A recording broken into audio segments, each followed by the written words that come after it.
ఈరోజు ప్రమోషన్ కదా just now. So ఎలా అనిపించింది Ambati? Bigg Boss 8 hosted by Ambati Arjun. నాకు బాగా నచ్చింది ఏంటంటే అన్న లుక్స్ చాలా డిఫరెంట్గా అనిపించింది. లైక్ కొన్నిసార్లు అలాజనే గుర్తొచ్చాడు. ఇంకోటి ఏంటంటే డైలాగ్ డెలివరీ కూడా కొద్దిగా బాగా అనిపిస్తుంది అన్న. అంటే చూడండి లాస్ట్ 2 ప్రోమోస్ వచ్చాయి సత్యతోని, అది చాలా కామెడీ ఉంది. సెకండ్ ప్రోమో చాలా కామెడీ ఉంది, ఆ లోగో కూడా చాలా కామెడీ ఉంది. ఇది ఒక్కటే కొద్దిగా మాస్ కొద్దిగా కాంట్రవర్సీగా అనిపించింది. అంటే ఇది ఒకటే అనిపించింది. ఇది ఏమంటే లైక్ ఏంటంటే టైం బాగున్న వాళ్ళు కొంచెం సంతోషపడతారు, టైం బాగాలేని సంకోచిస్తారు, టైం బాగా కొంతమంది బిగ్ బాస్కి వెళ్ళిపోతారు, టైం బాగాలేకుంటే మాత్రం ఇక్కడ రావాల్సిందని మాట్లాడాడు. ఈ సీటు యమహా సీటు అని మాట్లాడాడు. ఆ డైలాగ్ డెలివరీ చాలా బాగా అనిపించింది. ఆ డైలాగ్ డెలివరీ అని తన లుక్స్ కానీ చాలా గీతులాగా లాస్ట్ టైం చేసింది కదా, ఈయన చేయగలుగుతాడంటావా? సో నేను కూడా అదే అనుకున్నాను. అసలు అంబటి అర్జున్ కాకుండా శివాజీ నటుంటే చాలా బాగుంటది కదా నా ఫీలింగ్ వచ్చింది. ఎందుకంటే తను ఆల్రెడీ తను మాట్లాడే సత్తా కేపబిలిటీ వరకు ఉంది. గీతురాలు కూడా లాస్ట్ చాలా సక్సెస్ఫుల్ రన్ చేసింది. సో లోపల బిగ్ బాస్ ఎంత వాళ్ళు దాచుకున్నప్పుడు కూడా బిగ్ బాస్ బజ్ రాగానే వాళ్ళ క్యారెక్టర్ మొత్తం బయట ఆడిపోయింది. చాలా మంది లోపల మొత్తం యాక్టింగ్ చేస్తారు, బయటకు రాగానే వాళ్ళు ఆడ తెలిసిపోతాం మన బిగ్ బాస్ బజ్ లోపలనే ఆ ఇంటర్వ్యూ ఏదైతే 1 hour ఇంటర్వ్యూ మొత్తం తెలిసిపోతుంది. మరి ఈసారి అంబటి అర్జున్ అంత చేయగలుగుతాడు, అంత సత్తా ఉందన్న ఫీలింగ్ కలిగింది. మనకు సినిమా వచ్చింది, తన సినిమాలో అయితే బాగా యాక్ట్ చేశాడు. మరి ఇక్కడ లాస్ట్ టైం గీతు కారు కూడా ధ్వంసం చేయడం వల్ల గీతు చేయట్లేదు అంటావా ఈ ఇయర్? అట్లానే ఉంటుంది అన్న. గీతు మళ్ళీ చేయరు కదా, ఎవరైతే బిగ్ బాస్ లో ఉంటారో బయట హెల్మెట్ అయిన తర్వాత సీజన్ అయిపోయిన తర్వాత చేస్తారు అంతే. కానీ ఒకసారి వాళ్ళు లాస్ట్ అంతా స్ట్రీమ్ చేసింది. సో అంటే బిగ్ బాస్ నుంచి బయటకు వెళ్ళిపోయిన వాళ్ళు బిగ్ బాస్ బజ్ చేస్తారు కాబట్టి, సో లాస్ట్ బిగ్ బాస్ నుంచి వచ్చిన అంబటి అర్జున్ ఈసారి బిగ్ బాస్ బజ్ చేయాలనుకుంటున్నాను. నాకైతే ఓకే పర్లేదు భయ అన్న ఫీలింగ్ వచ్చింది. ఎందుకంటే కొద్ది కామెడీ లోగల్ అంటే కామెడీ ఉంది, ఒకటి కొద్ది కాంట్రవర్సీ ఉన్న ఫీలింగ్ వచ్చింది. శివాజీ పెట్టుంటే బాగుండే అన్న ఫీలింగ్ కలిగింది అంతే. సో ఇప్పుడు మేల్ కదా ఇతను, సో ఫీమేల్ అంటే చూడబుద్ది కదా బజ్, ఇప్పుడు ఈయన డీల్ చేస్తే అవుతుందంట. అవునా నిజంగా కొద్దిగా లేడీస్ ఉంటే బాగుండే, చూడాలని ఇంట్రెస్ట్ వస్తుండే.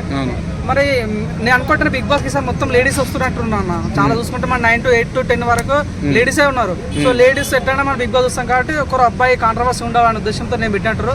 సో మేబీ నాకు ఆ రకంగా అనిపించింది. లేడీ పెట్టుంటే బాగుండేది, లైక్ హర్యానా గ్లోరీ గట్టు పెట్టుంటే కొద్దిగా బజ్ ఎక్కువ ఉండేది అన్న ఫీలింగ్ ఉంది. సో ఏం జరుగుతుంది ఈసారి అయితే ప్రోమో అయితే బాగా అనిపిస్తుంది. అన్ని వాళ్ళు తీసుకున్న ప్రతి అటెంప్ట్ ప్రోమో కానీ లోగో కానీ అన్ని కూడా చాలా సక్సెస్ఫుల్ అన్నాయి. మంచి వ్యూస్ వచ్చాయి, మంచి టీఆర్పీ వచ్చింది. ఈ బిగ్ బాస్ బజ్ కూడా మంచి వస్తాను అనుకుంటున్నాను. మీ ఉద్దేశం ప్రకారం ఎవరు వెళ్తున్నారు స్టార్టింగ్ లో లోపలికి? ఫస్ట్ తేజస్ మేమే వెళ్తుంది అన్నట్టు ఇన్ఫర్మేషన్ ఉందన్న. తను మగ్గువ అనే సాంగ్ తోటి స్టేజ్ మీద డాన్స్ పర్ఫార్మెన్స్ తనకు వెళ్తున్నట్టు ఇన్ఫర్మేషన్ ఉంది. రీతు చౌదరి సింగ్ జరా సాంగ్ తోనే వెళ్తుందంట.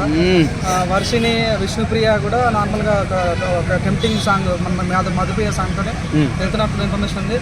సో ఇంకొక తన ఏమంటారు ఒక లేడీ ఈ మధ్య బాగా వైరల్ అయింది, తను కూడా వెళ్తున్నట్టు ఇన్ఫర్మేషన్ ఉంది. పావని మేల్ పర్సన్ అయితే చాలా తక్కువ వినిపిస్తాను.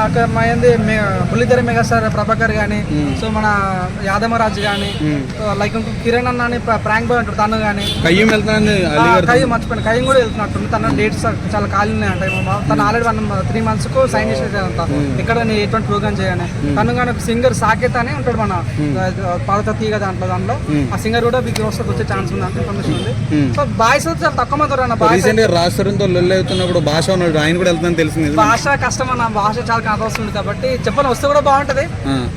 నాకైతే తను రానంటే ఇన్ఫర్మేషన్ అయితే ఉంది. సో వీళ్ళైతే కన్ఫర్మ్ మన బాయ్స్ నుంచి అయితే కయ్యూమ్ కానీ, మన యాదమరాజు కానీ, కిరణ్ కానీ, సాకేత్ కానీ వెతుకుతా ఒక 5 మంది పేర్లు వినిపిస్తున్నాయి. కానీ ఎక్కువ పేర్లు లేడీస్ వినిపిస్తున్నాయి. సార్ లేడీస్ ఎక్కువ చాలా ఉన్నట్టు అనిపిస్తుంది. ఇంకా 3 days ఉంది కదా, ఎలా ఫీల్ అవుతున్నాను? నేనైతే చాలా ఎగ్జైట్మెంట్ ఫీల్ అవుతున్నా. ఒక లోగో ఒక ప్రోమో ఇంకా రావాలి, ఇంకా ప్రోమో రావటం నా ఫీలింగ్ ఉన్నా. ఒక థర్డ్ ప్రోమో ప్రసారం ఉంటుంది కదా, ఇంకా ప్రోమో వస్తే బాగుంటుంది. ఏం జరుగుతుంది బిగ్ బాస్ హౌస్ లోపల ఎలా ఉంది, 2 houses అంటారు ఎలా ఉంటుందో చూద్దాం నాకు క్యూరియాసిటీ ఉంది. మై బేబీ ఈ బజ్ లో 8 సెటప్ ఎలా అనిపించింది? ఆ చైర్ మధ్యలో కూర్చున్నా చాలా బాగా అంటే 2 చైర్లు కదా, సో బాగానే అనిపించింది. ఇది ఒక ఫోగ్ వదిలేటాలు కానీ నిజంగా కాంట్రవర్సీ లాగా క్లియర్ అనిపించింది. ఒక టీమ్ 5 మూతో డిబేట్ ఎట్లా ఉంటుందో అలా డిబేట్ పెట్టినట్లు ఫీలింగ్ అవుతుంది. సో మేబీ నాకైతే అంబటి అర్జున్ కాకుండా శివాజీ నటువంటి చాలా చాలా చాలా బాగుండే ఫీలింగ్ వచ్చింది. Thank you.